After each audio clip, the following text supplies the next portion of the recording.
Avant d'entreprendre la conversion à l'écrou de manœuvre Hydralube, inspectez la zone environnante pour vous assurer que la borne d'incendie se situe à la bonne hauteur et qu'il est facile d'y accéder. Fermez la vanne secondaire pour couper l'alimentation en eau. Ouvrez la borne d'incendie pour libérer toute pression d'eau résiduelle. Enlevez le bouchon de la prise de boyau pour vous assurer qu'aucun écoulement d'eau n'est présent. Enlevez les vis du couvercle du chapeau. Enlevez le chapeau tout en prenant note de l'ordre des pièces.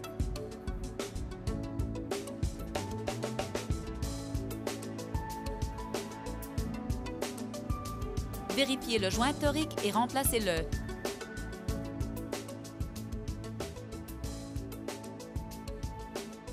Enlevez le carter.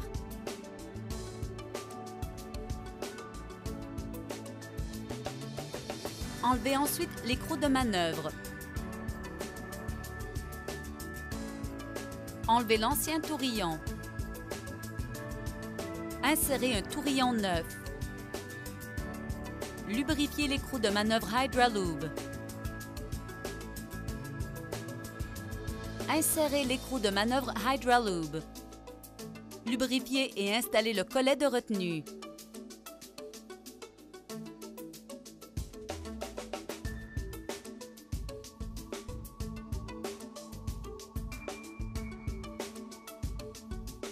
Insérez le dévisseur de siège.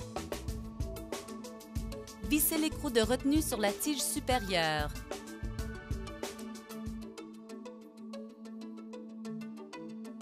Fermez la borne d'incendie pour éviter d'endommager le robinet purgeur.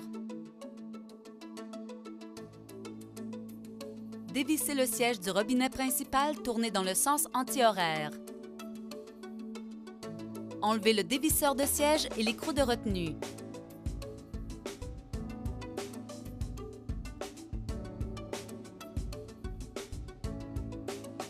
Soulevez le mécanisme intérieur sécuritairement. Déposez le raccord de sûreté sur le dessus de la borne d'incendie, puis ressaisissez-le. Assemblez la nouvelle tige supérieure à la tige inférieure déjà en place. Réinsérez le mécanisme intérieur.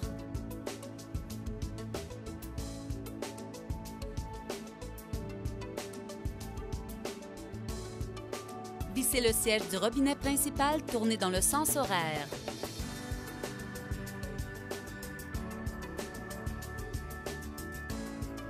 Insérez le dévisseur de siège. Vissez l'écrou de retenue sur la tige supérieure. Fermez la borne d'incendie pour éviter d'endommager le robinet purgeur. Serrez le siège du robinet principal.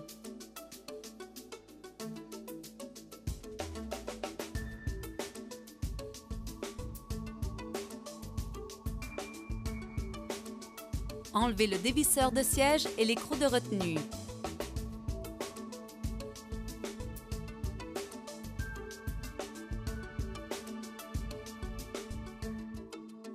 Réinstallez le chapeau muni du nouvel écrou de manœuvre Hydralube.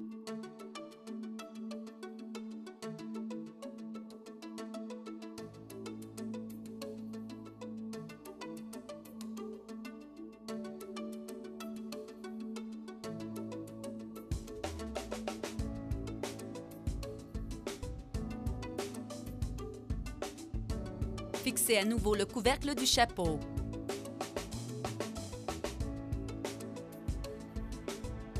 Insérez le raccord de graissage. Lubrifiez le raccord avec de la graisse de qualité alimentaire après vous être assuré que la borne d'incendie se trouve sur la position fermée pour éviter le trop-plein de graisse. Enlevez le raccord de graissage. Insérez la vis de graissage. Réinstallez le bouchon de la prise de boyau. Ouvrez la vanne secondaire. Ouvrez la borne d'incendie et identifiez s'il y a présence éventuelle de fuite.